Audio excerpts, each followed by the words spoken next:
Hi Elvis fans, Tom Brown here with another exciting installment of The Gates of Graceland. Now, if you saw one of our earlier episodes, you saw part 1 in the Auto Museum.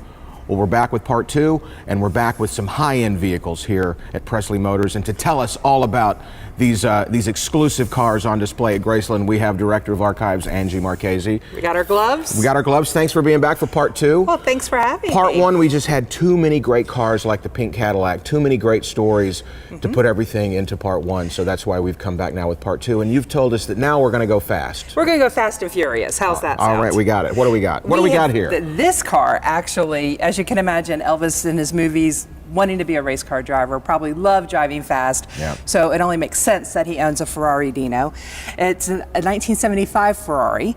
Top speeds around 200 miles an hour. You know. I have a feeling he probably made that a few times. Yeah, well, look at the seatbelts inside. Yeah, I was looking at that. It's kind of like, industrial. you know, I always kind of thought that Elvis would have been a NASCAR team owner. Because he just struck me as the kind of guy who would have been around that world. He would have loved, and he would have had the money and everything, and he would have had the money to have a race car team. And looking at these seat belts, these look like 70s NASCAR belts. They really do, you know. And I mean, and can you imagine at 3 o'clock in the morning seeing this Ferrari racing up and down Elvis Presley Boulevard? Yeah. Which is what I'm told Elvis did once or twice.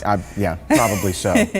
He probably had one of those buttons that control the stoplights. He probably did, or he at least had the dashboard police lights that he would just pop on there and just keep going. Yeah. Now, you said this is a very exclusive car because there weren't a lot made of this There car. were not. From 75 to 1980, when they discontinued the make of this model, there was only 840 of these cars made. I'm not sure exactly how many are still in this kind of condition, but there's only one that Elvis owned, and that's this one.